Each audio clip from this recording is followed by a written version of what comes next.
Hello everyone. तो आप सभी का स्वागत है आपका अपना YouTube channel examination master by DK में।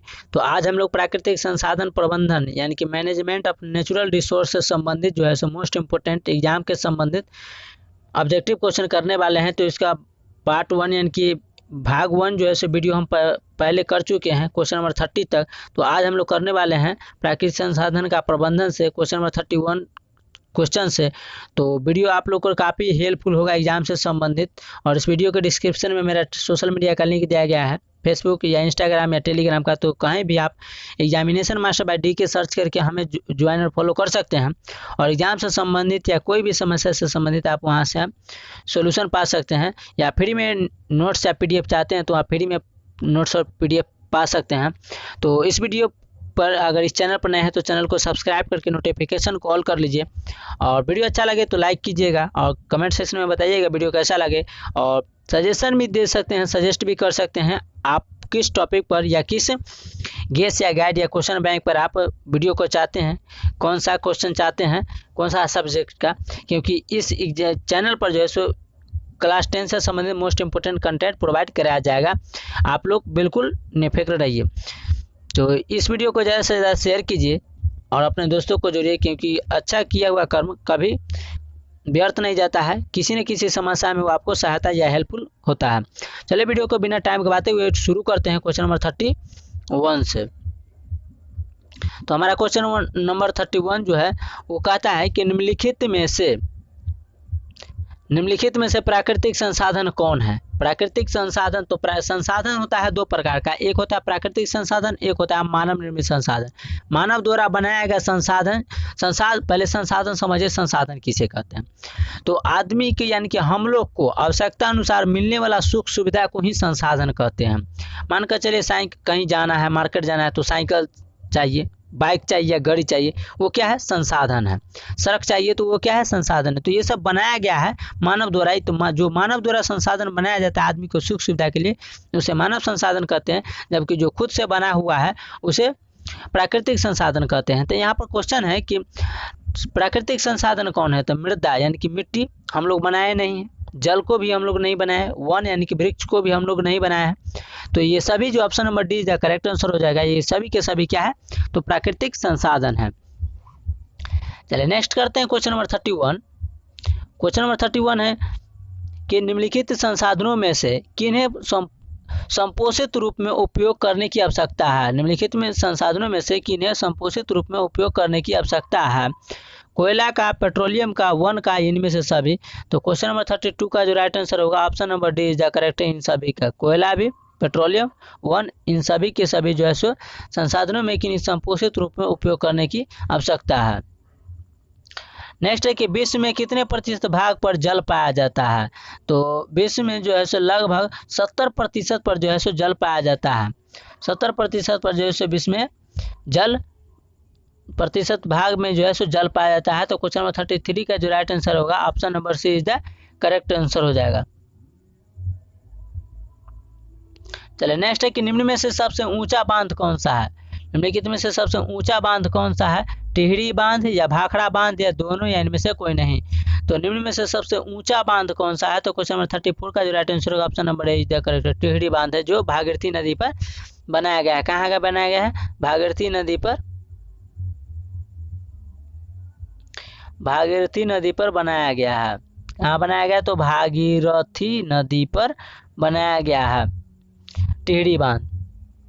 नेक्स्ट है कि गंगा नदी की लंबाई कितना है। तो गंगा नदी की लंबाई जो है सो 2500 किलोमीटर है, यानी कि 2525 किलोमीटर है। आप ऐसे भी याद रख सकते हैं, 2525 किलोमीटर इसकी लंबाई है। तो क्वेश्चन नंबर 35 का जो राइट आंसर होगा option number B is the correct answer हो जाएगा। नेक्स्ट है कि जैव विविधता के विशिष्ट यानी कि हॉटस्पॉट्स स्थल क्या कहलाते हैं। जंगल कहलाता है, जीवमंडल कहलाता है, या जंतु कहलाता है, या मरुस्थल कहलाता है। तो क्वेश्चन नंबर 36 का राइट आंसर क्या होगा।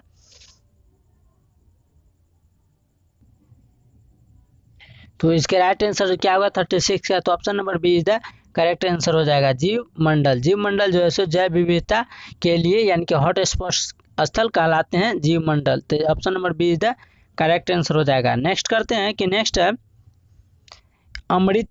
अमृता देवी बिश्नोई का संबंध किस वृक्ष के संरक्षण से है? संरक्षण मतलब बचाव से है। तो अमृता देवी बिश्नोई एक महिला का नाम है जो वृक्ष के संरक्षण यानी कि बचाव से संबंधित है। खेजड़ी, आम, जामुन, पीपल। तो क्वेश्चन नंबर 37 का जो राइट आंसर होगा option number A is correct है, खेजड़ी से। अमृता देवी बिश्नोई का संबंध जो है सो खेजड़ी वृक्ष के बचाव से संबंधित है। चलो नेक्स्ट है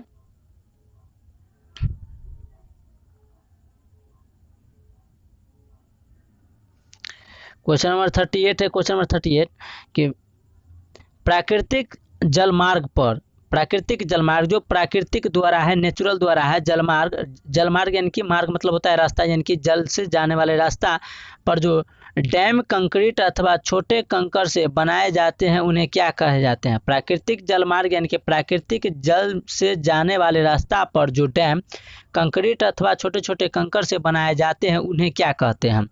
तो क्वेश्चन नंबर 38 का जो राइट आंसर होगा option number B is correct है, चेक डैम कहते हैं। क्या कहते हैं? तो चेक डैम कहते हैं जब प्राकृतिक जलमार्ग से यानी कि समुद्र से जब जाया जाता है, समुद्री रास्ता से जब जाया जाता है, अगर उस पर डैम बनाया जाता है कंक्रीट अथवा छोटे छोटे कंकर से तो उसे चेक डैम कहते हैं।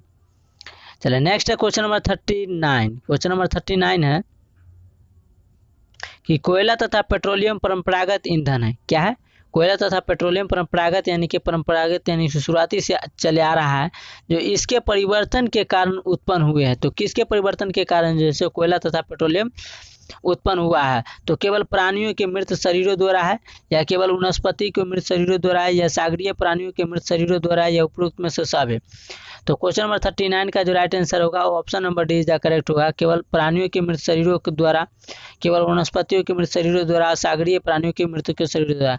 तो बहुत साल पहले जो है सो धरती विस्फोट हुआ था, इसमें बहुत सारे जीव जंतु पेड़ पौधा दब गए हैं और इसी को सल्फर निकलने के बाद जो है सो ये अलग अलग रूप में धारण कर लेता है। कोई हीरा, कोई जवाहरात, कोई सोना, कोई पेट्रोल, कोई ईंधन, कोई इसी तरह कोई मटिया तेल, मिट्टी तेल जिसको कहते हैं, या कोई गैस, कोई पेट्रोलियम, कोई कोयला, इसी तरह जो है सो अपना अपना रूप परिवर्तन कर लिया है।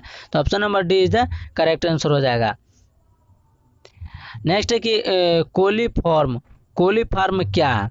कोलीफॉर्म है क्या? वायरस है, जीवाणु है, कवक है, या इनमें से कोई नहीं? तो कोलीफॉर्म जो है सो इसका राइट आंसर बी होगा, जीवाणु है। क्या है? कोलीफॉर्म क्या है? तो जीवाणु है यानी कि बैक्टीरिया है। स्वच्छ जल का पीएच मान कितना होता है? यानी कि फ़ारेनहाइट। स्वच्छ जल का पीएच मान कितना होता है? तो क्वेश्चन नंबर 41 का जो राइट आंसर होगा option number A is the correct हो जाएगा। कितना होगा? तो 7 होता है स्वच्छ जल का पीएच मान। देखिए पीएच मान से संबंधित जिसका पीएच मान 7 से अधिक होता है, जिसका पीएच मान इधर अधिक और इधर कम, तो जिसका पीएच मान 7 से कम होता है वो अम्लीय होता है यानी कि एसिड, और जिसका पीएच मान 7 से अधिक होता है वो बेस होता है यानी कि क्षार, और जिसका पीएच मान 7 होता है वो उदासीन होता है। तो स्वच्छ जल का पीएच मान कितना होता है? तो 7 होता है। तो स्वच्छ जल क्या होगा? तो उदासीन हो जाएगा। Option number A is the correct answer है। नेक्स्ट है पर्यावरण दिवस कब मनाया जाता है? पर्यावरण दिवस कब मनाया जाता है? तो क्वेश्चन नंबर 42 का जो right answer option number B है 5 जून को। 5 जून को पर्यावरण दिवस मनाया जाता है। प से पर्यावरण और प से 5 जून, तो ऐसे भी याद रख सकते हैं। नेक्स्ट है कि प्रकृति में पाया जाने वाला सबसे महत्वपूर्ण जैव संसाधन निम्न में से कौन सा है? प्रकृति में पाया जाने वाला, नेचर में पाया जाने वाला सबसे महत्वपूर्ण अजैव संसाधन कौन सा है? ऑप्शन है जल, ऑप्शन बी है वन, ऑप्शन सी है कोयला, ऑप्शन डी है पेट्रोलियम। तो क्वेश्चन नंबर 43 का जो राइट आंसर होगा option number is the correct है, जल है। तो प्रकृति में यानी कि नेचर में पाया जाने वाला सबसे महत्वपूर्ण अजैव संसाधन है तो वो जल है यानी कि वाटर। नेक्स्ट है कि 200 सेंटीमीटर से अधिक वार्षिक वर्षा वाले क्षेत्र को क्या कहते हैं? अगर कहीं ऐसा क्षेत्र है जो 200 सेंटीमीटर से भी अधिक वार्षिक यानी कि साल में वर्षा होता है, एक साल में कंपेयर किया जाए तो 200 सेंटीमीटर से अधिक वर्षा जो है वहाँ साल भर होते रहता है, उस क्षेत्र को क्या कहते हैं? नम क्षेत्र कहते हैं, या शुष्क क्षेत्र कहते हैं, या अर्ध शुष्क क्षेत्र, अर्ध मतलब होता है आधा शुष्क क्षेत्र कहते हैं, या मध्यम वर्षा क्षेत्र कहते हैं। तो क्वेश्चन नंबर 44 का जो राइट आंसर होगा option number A is the correct है, नम क्षेत्र कहते हैं, वहाँ नमी हमेशा बरकरार रहता है। नेक्स्ट है कि हिमालय प्रदेश में हिमाचल प्रदेश में स्थानीय सिंचाई की व्यवस्था को किस नाम से जाना जाता है? यानी कि वहाँ पर जो हिमाचल प्रदेश में जो स्थानीय सिंचाई है यानी कि खेती बाड़ी किया जाता है, उस सिंचाई के किस नाम से जाना जाता है? तालाब से होता है या कुआं से होता है या बंदिश या सुरंग कहते हैं? तो क्या कहते हैं? तो क्वेश्चन नंबर 45 का जो राइट आंसर होगा ऑप्शन नंबर बी, कुल्ह कहते हैं। हिमाचल प्रदेश में स्थानीय यानी कि जहाँ लोग रहते हैं वहाँ सिंचाई को कुल्ह के नाम से जानते हैं। नेक्स्ट है, चिपको आंदोलन के अग्रणी नेता कौन थे? चिपको आंदोलन से संबंधित अग्रणी नेता जो आगे थे चिपको आंदोलन से संबंधित, वो कौन से लीडर थे, उनका नाम क्या है? तो क्वेश्चन नंबर 46 का जो right answer option number A is the correct है, सुंदरलाल बहुगुणा जो अग्रणी नेता थे चिपको आंदोलन से संबंधित, जो पेड़ों को कटाई से रोकने के लिए और पेड़ों को बचाव से संबंधित चिपको आंदोलन चलाया गया था, जिसमें पेड़ों से चिपक गए थे सभी लोग और पेड़ों को कटने से रोकने के लिए, इसीलिए इसको चिपको आंदोलन कहा गया। यह 1970 से में जो है सो चिपको आंदोलन शुरू किया गया था। नेक्स्ट है कि वनों की संरक्षण यानी कि वनों के बचाव के लिए निम्न में से किन प्रक्रियाओं को नियंत्रित करने की आवश्यकता है? अगर मान कर चलिए वनों को यानी कि वृक्ष को बचाना है तो कौन सी प्रक्रिया है जो नियंत्रित आवश्यकता होगी? पेड़ों की अंधाधुंध कटाई होगा या अतिचारण होगा या खनन होगा, इनमें से सभी।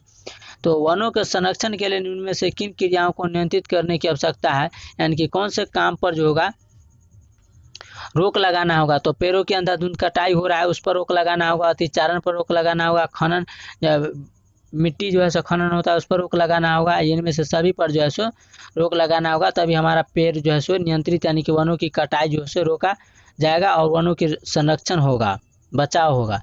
नेक्स्ट है क्वेश्चन नंबर 48 कि पर्यावरण को बचाने के लिए 3 प्रकार के आर का प्रयोग किया जाता है, वो कौन सा है? 3 प्रकार का आर का प्रयोग किया जाता है जिसे ट्रिपल आर कहते हैं।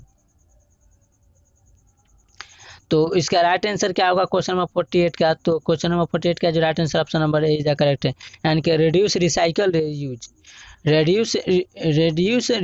रीयूज जो है सो पर्यावरण को बचाने के लिए 3 प्रकार के आर का प्रयोग किया जाता है, जिसका है आर से रिड्यूस, फिर आर से रिसाइकल और आर से फिर रीयूज होता है। नेक्स्ट है कि वे पदार्थ जो जैव प्रक्रम द्वारा अपघटित हो जाते हैं क्या कहलाते हैं? वे पदार्थ जो जैव प्रक्रम द्वारा अपघटित हो जाते हैं क्या कहलाते हैं? तो क्वेश्चन नंबर 49 का जो राइट आंसर होगा option number A is the correct है, जैव निम्नीकरणीय कहलाता है। क्या कहलाता है? जैव निम्नीकरणीय कहलाता है वे पदार्थ जो जैव प्रक्रम द्वारा अपघटित हो जाते हैं। नेक्स्ट है पर्यावरण को बचाने के लिए 3 प्रकार के आर में पहले आर से क्या समझते हैं? तो पर्यावरण को बचाने के लिए 3 प्रकार का आर होता है, हम अभी भी पढ़े हैं 3 प्रकार का क्या होता है, तो आर होता है, जिसमें पहला आर का क्या है? तो पहला क्या आर क्या था? तो क्वेश्चन नंबर 50 का जो राइट आंसर होगा ऑप्शन नंबर बी है, रिड्यूस रिसाइकल रीयूज था। रिड्यूस रिसाइकल और रीयूज था, क्या था? तो रीयूज था। यह तीसरा आर का था, पहला आर है रिड्यूस, दूसरा आर है रिसाइकल और तीसरा जो आर था वो रीयूज था और फर्स्ट था रिड्यूस। चलिए नेक्स्ट है क्वेश्चन नंबर 51 है कि 3 आर में दूसरे आर का अर्थ क्या होता है? तो दूसरे आर का जो आर होता है वो उसका काम होता है रिसाइकल, और तीसरे आर का क्या अर्थ है? तो तीसरे आर का जो अर्थ है वो उसका काम है रीयूज। क्या है? रीयूज है। और फर्स्ट वाला जो है उसका काम है रिड्यूस रिसाइकल रीयूज। तो आप लोग ये ध्यान रखेंगे क्योंकि देखिए 3 से यहाँ पर जो है 3 आर से आप लोग का 3 नंबर बन जाता है, 3 क्वेश्चन बनता है। नेक्स्ट है कि वन संरक्षण का उपाय क्या है, यानी कि वनों को संरक्षण यानी कि वनों को बचाव के लिए, वृक्षों को बचाव के लिए हमको क्या क्या करना चाहिए? तो नए वृक्षारोपण करना चाहिए, वनों की कटाई पर रोक लगाना चाहिए, अंधाधुंध वन की कटाई, वृक्षों की कटाई होता है उस पर रोक लगाना चाहिए, जनसंख्या वृद्धि पर रोक लगाना चाहिए। हम लोग को जनसंख्या यानी कि मानव जीवन में जो है जनसंख्या पॉपुलेशन काफ़ी तेज़ी से बढ़ रहा है, तो आवश्यकता भी ज़्यादा होगा, तो मांग भी ज़्यादा होगा लकड़ी का, तो इसी तरह घर का भी मांग होगा, इसी तरह मिट्टी भी काटा होगा तो वृक्ष भी जो है सो बर्बाद होगा। तो इन सभी पर जो है सो हमें रोक लगाना चाहिए वनों के संरक्षण उपाय के। तो सबसे जो ज़्यादा इंपॉर्टेंट है वो जनसंख्या पर रोक लगाएंगे तो नहीं वृक्ष की मांग होगा ज़्यादा, न वनों की कटाई होगा और न ही मृदा अपरदन यानी कि मृदा को जो है सो खनन होगा। तो option number D is the correct हो जाएगा। तो आई होप ये वीडियो आप लोग को अच्छा लगा होगा। तो बायोलॉजी का यह लास्ट चैप्टर का लास्ट वीडियो था, जो ये 2 भाग में हम बनाए हैं। तो इसका पहला भाग आप लोग नहीं देखें तो जा के देख लीजिएगा, प्लेलिस्ट बना हुआ है फिजिक्स केमिस्ट्री बायो बुक का भी और गाइड एमबीडी का भी। तो अगर इस चैनल पर नए हैं तो चैनल को सब्सक्राइब करके नोटिफिकेशन कॉल कर लीजिए, क्योंकि एग्जाम से संबंधित आखिरी समय तक आपको एग्जाम से संबंधित कंटेंट प्रोवाइड कराया जाएगा जो भी इम्पोर्टेंट होगा। और फ्री में नोट्स के लिए हमारा इस वीडियो के डिस्क्रिप्शन में टेलीग्राम, इंस्टाग्राम और फेसबुक का लिंक दिया गया है। कहीं भी आप एग्जामिनेशन मास्टर बाय डी के सर्च करिए या टेलीग्राम लिंक से आप ज्वाइन डायरेक्ट कर सकते हैं। और एग्जाम से संबंधित या किसी भी तरह का डिस्कशन हो आप पूछ सकते हैं बिना हिचकिचाहट के। तो वीडियो को ज़्यादा से ज़्यादा शेयर कीजिए, अच्छा लगे तो लाइक कीजिएगा, कमेंट सेक्शन में बताइएगा आप लोग को किस क्वेश्चन बैंक या गेस पर वीडियो चाहिए। आज के लिए इतना है, थैंक यू, जय हिंद जय भारत। मिलेंगे नेक्स्ट टॉपिक के साथ नेक्स्ट वीडियो में।